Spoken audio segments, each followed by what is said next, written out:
તૈયારી દર્શાવી છે। સ્ટેજ પરથી ચૂંટણી લડવા યુવાનોને કરી છે હાકલ।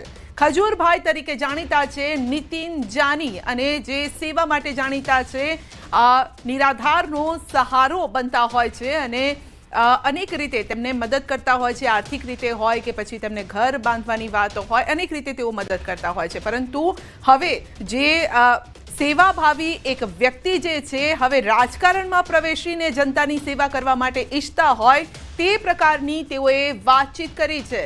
તો ગુજરાતના રાજકારણને લઈને આ મોટી ખબર છે। ખજૂરભાઈ તરીકે જાણીતા છે નીતિન જાની અને તેઓએ 2027માં વિધાનસભાની ચૂંટણી લડવાની તૈયારી દર્શાવી છે।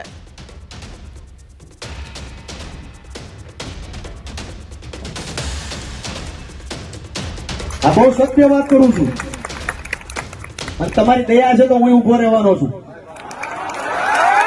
અત્યાર સુધી કોઈ ત્યારે વિચાર નથી કર્યો, પણ હવે એવું લાગે છે કે 2027માં આમને ઉતરવું પડશે। એટલે હરેક લોકોને કહું છું, તમે ભણેલા છો, આગળ છો, વધેલા છો, તમારામાં કંઈક ટેલેન્ટ છે તો ભણવામાં ધ્યાન દેજો અને ખાસ તમને એવું લાગે છે ઇલેક્શનમાં ઉતરવું હોય તો ઉતરજો, વોટથી ઉતરજો, પાર્ટી ગમે એ હોય, તમામ લોકોને કહું છું।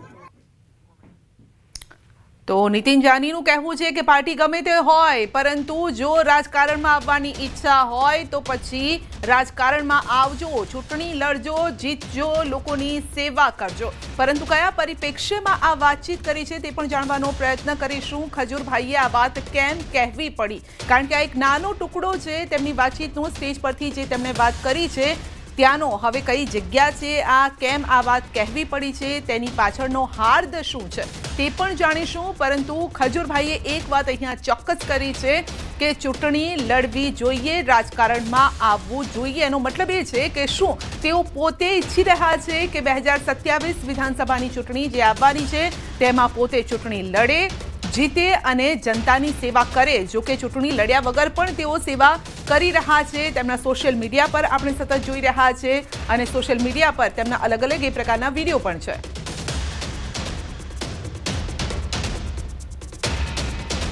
આ બહુ સત્ય વાત કરું છું અને તમારી દયા છે તો હું ઉભો રહેવાનો છું।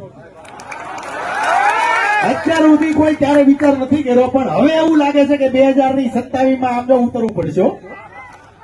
એટલે હરેક લોકોને કહું છું, તમે ભણેલા છો, આગળ છો, વધેલા છો, તમારામાં કંઈક ટેલેન્ટ છે તો ભણવામાં ધ્યાન દેજો અને ખાસ તમને એવું લાગે છે ઇલેક્શનમાં ઉતરવું હોય તો ઉતરજો, વોટથી ઉતરજો, પાર્ટી ગમે એ હોય, તમામ લોકોને કહું છું।